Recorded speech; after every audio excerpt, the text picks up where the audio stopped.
A cultural movement in police reform. In order to build something up, you gotta know it's broken. RITE Academy out of Florida is a racial intelligence training program with a focus on communication between officers and citizens. If I control my emotions, I'll control the situation. If I'm out of control, who knows what's going to happen? The first thing these chiefs, deputy chiefs, and captains are learning: emotions control behavior. You have to hold officers accountable for their emotions and what they're doing. We got the protect down pat.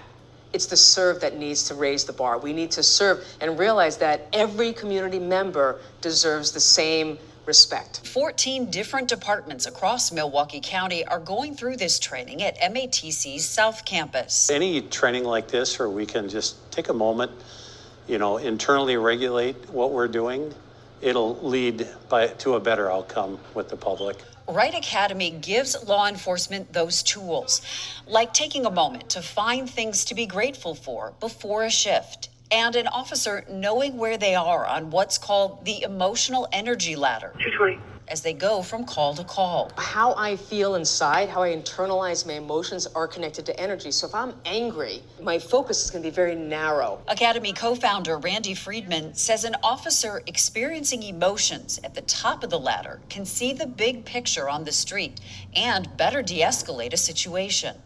The chief of West Milwaukee PD believes his officers will be on board. This is not some program that they think somebody's going to sit there and you got to do this and you can't think this way and you can't think that way. It's all about getting your own mind straight before you go out. So I think that will be very powerful. This leadership class happens first, where the higher-ups learn the tools. Your mouth is your greatest asset. Trainers from each department then go through the course and take it back to their peers. Oak Creek Chief of Police Steve Anderson thinks this part of the training is key. It will be good for them to hear it from one of their people that's on their shift with them.